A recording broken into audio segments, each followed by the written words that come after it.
So Diafault had just finished that conversation, that second conversation with Sylvia, timeline wise, and she is now ruminating about on on the space station on the Flavor Town. Over that conversation she just had with Sylvia, which in summary was, "Hey, you can be real, and you can be real with me. I promise I won't tell. I won't tattle. I won't tell anybody." And Default basically told her, no, fuck you, everything's fake, I don't trust you, eat shit. Not really, but basically. This is a trap, goodbye. But now, she's thinking on it. It's been some time. It's been a couple hours since that conversation in the weed room. And she says, maybe I can be real as a treat to myself just a little bit, but definitely not with Sylvia, because she might just say to me what she thinks I want to hear and lie to me and not give me her honest opinion about the real me, which is something I want. So if I'm going to test my realness, I'm going to do it to guaranteed actual honest audience. I'm going to do it to Kovannin. So she heads back up to her room and she, sits down in her chair and she dials up Kovannin. I don't know what fucking time it is. It's actually probably a normal time, an actual decent time to be calling somebody at this point, but still, it's maybe it's like lunchtime. I don't know. It doesn't matter. But she dials up Kovannin. Hey, and Kovannin picks up, and Default has to make sure that everything is as she assumes. So let's begin. This is Kovannin. Hey, Kova. So let me make sure I've got this perfectly straight. You've been ordered to make yourself available to us at all times, and you obey those orders. Is that correct? That is correct. She's amused, and she rests her head on a closed fist with her elbow on the seat of her chair, like on the cushion arm, as she leans into it. So you're telling me I have a guaranteed captive audience at all times here with you? If you wish to put it that way, yes. And you've been ordered to give us your genuine thoughts and feelings, and you obey those orders, correct? That's affirmative. She's even more engrossed. Fascinating, and she rubs her hands together excitedly. What a treat. Okay then, Kova, what do you think about me? What are your genuine thoughts and feelings? I think you're a selfish, spoiled rich girl who's been given everything in life, who's never known hardship or suffering. That you're a self-interested elitist who's only out for herself and chasing personal glory. Default isn't even hurt, and she's just actually intrigued instead. Interesting. What if I told you were only half right? Such a statement would only be further confirmation of the conclusions I've drawn. Default reaches over and flips some toggles on her control panel, shutting off all the cameras except the feed between her and Kovannin purposefully. It's not that she was currently streaming their interaction, but she does largely record pretty much everything she does so she can clip things together into bonus content for her fans sometimes. Everything Default does is potential content, and so this is now explicitly a not content time now, and Default has made that overtly clear. And once all the cameras are off, Default's mannerisms instantly change, and all that confidence and shamelessness is just gone. She seems smaller now, more subdued, and more calm, and just open and vulnerable, and she turns her attention back to Kovannin. Okay, Kova, I'm gonna drop the act with you here for a moment. Now, you don't have to drop yours, but I am dropping mine. Yes, Kova, I do come off the way you've concluded about me, but that depiction of me is largely manufactured. Just like a lot of things with me and about me, your conclusions are the conclusions I want people to draw about me, because that is my brand, my persona. I have spent an inordinate amount of time focus testing and workshopping my outwards appearance and presentation, and it is through this process that I have come to this image as an egotistical, self-absorbed, cool, edgy, uncaring glory hound just out for herself, because it is popular and it has a very broad appeal. It is immensely profitable, and I have successfully, by virtue of having sculpted and refined this personal brand, amassed an outrageous amount of social currency to leverage that is actually piled on top of my pre-existing wealth and currency from my privileged birth and circumstances. And I have to maintain that image and be constantly reinforcing and refining and repackaging my brand for consumption for maximum appeal. But right here, right now, in this exchange, I have put the presentation and the performance away. Not because I was ordered to, but because I want to. Kovannin is just looking at Diafault, just kind of not glazed over per se, but she clearly doesn't want to be here. She literally can't hang up. Yeah, Kovannin is literally a captive audience. So this... Sorry, go ahead. Cannot escape. So this, Diafault gestures vaguely to indicate everything, isn't even about me. I mean, it would be a lie to say it's not at least somewhat about me, but it's only like 5, maybe 10% about me at best. It's really all about, and then she makes another vague everything gesture, them.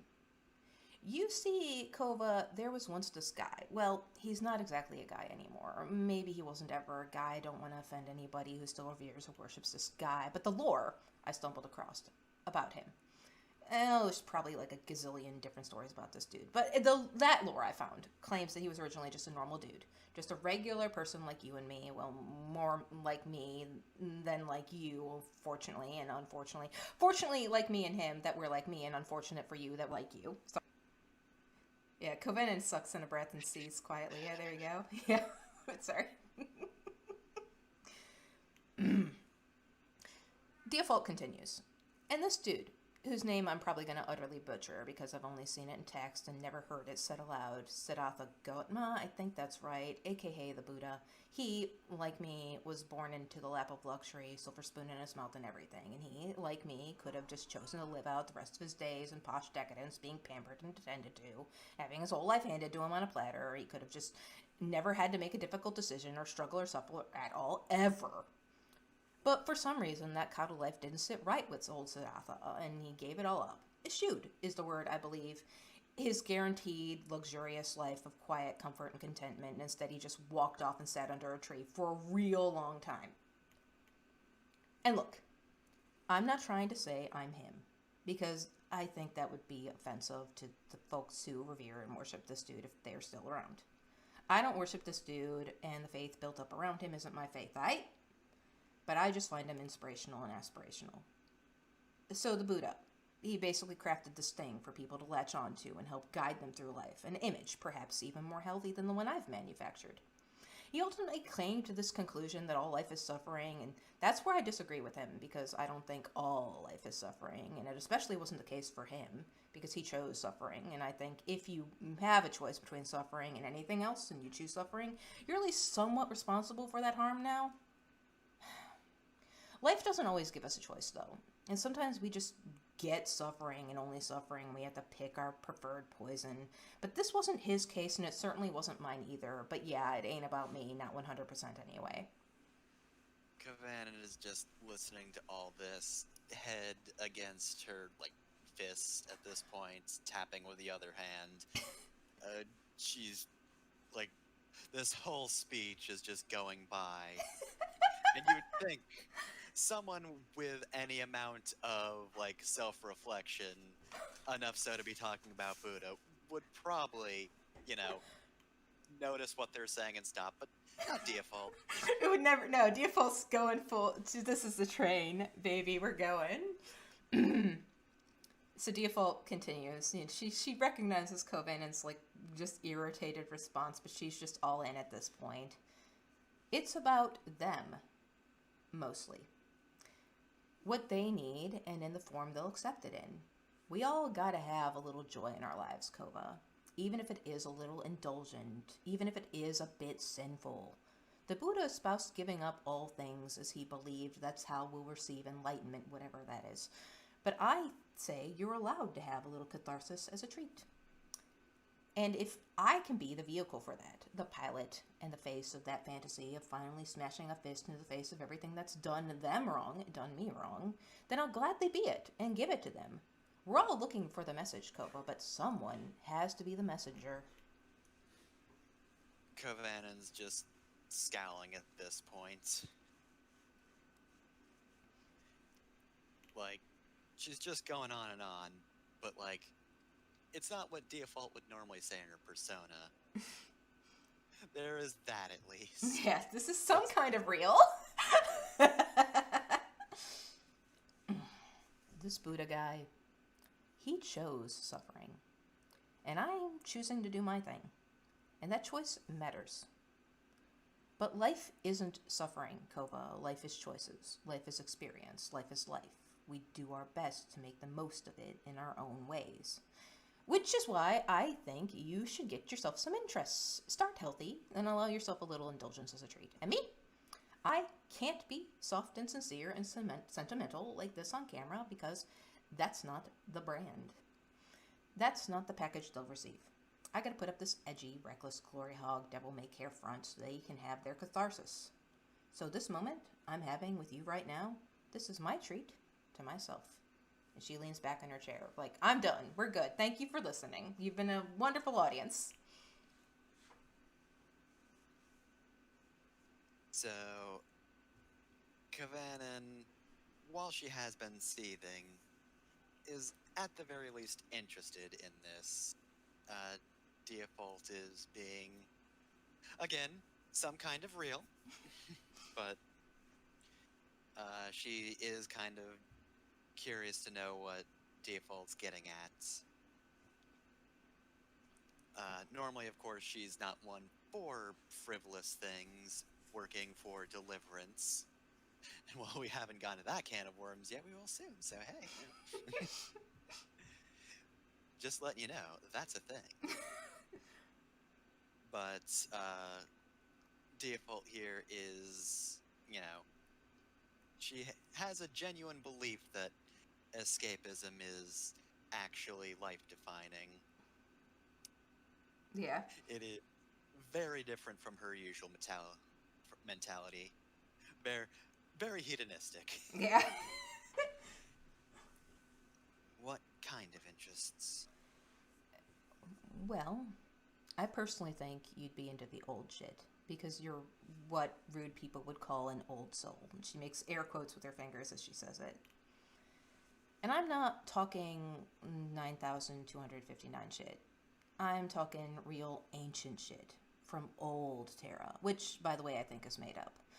Or at least another largely manufactured thing of just fanciful nostalgia for an invented past and history that never really existed, that we yearn to go back to but can never actually recreate because it was never real, but that we obsess over in lieu of focusing on creating something completely new and real in the future, which is what I feel we should be doing anyway. Yeah, we're talking back before we changed the calendars again for like the 90th time.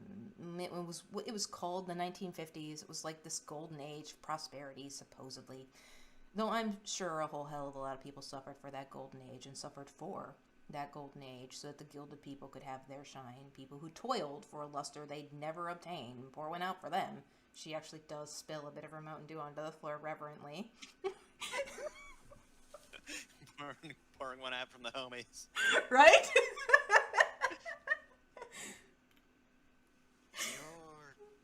You're not so dumb after all, are you? How did you learn about this? Default doesn't even crow at the praise or acknowledge the compliment at all. Well, I got the best education my parents' money and influence could buy. In my opinion, it was probably the best education anybody could ever possibly receive. But dumb as fuck is the brand. However, I actually learned about this old shit from my K-pop. See, music inspires music, and one of the groups I listened to twice, they did this cover of a doo-wop song originally by the Jackson 5 called I Want You Back. And it's what rabbit-holed me into looking into this old shit, and it's why I just think it'd be a good fit for you. Let me know if you need me explaining any of that terminology I just dropped, by the way.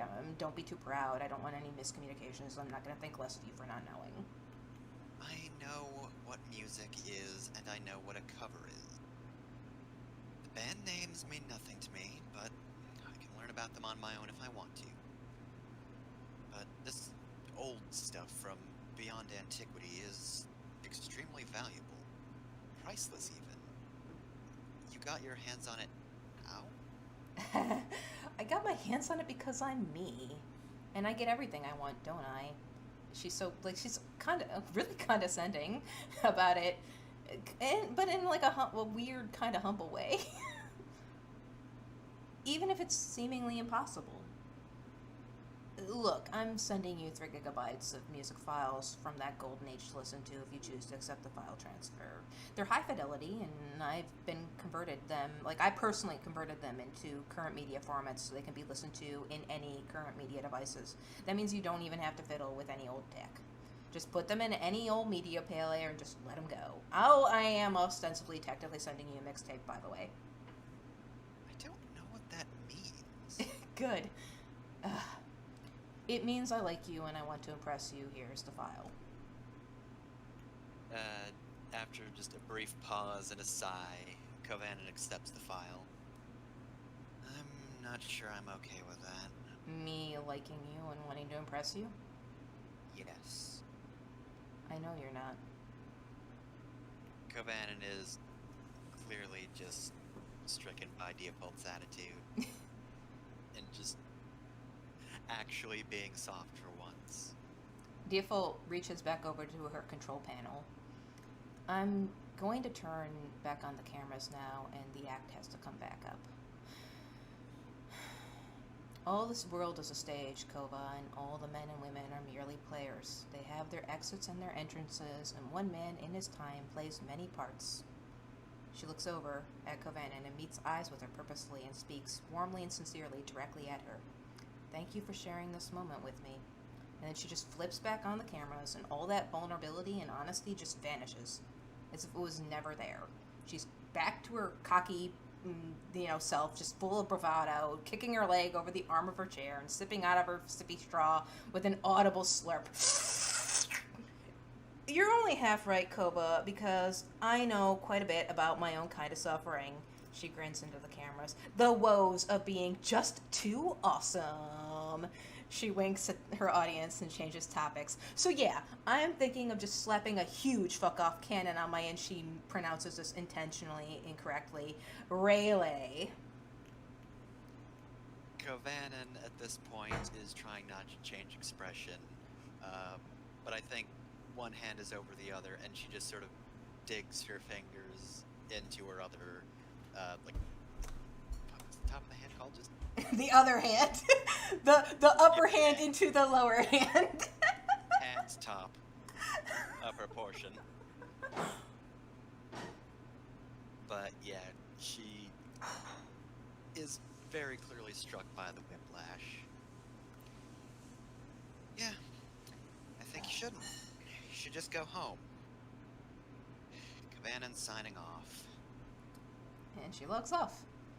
And Diafault just smirks in amusement, because she's not actually as sharp as she thinks she is.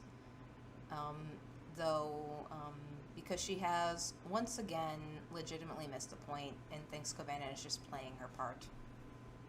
End scene.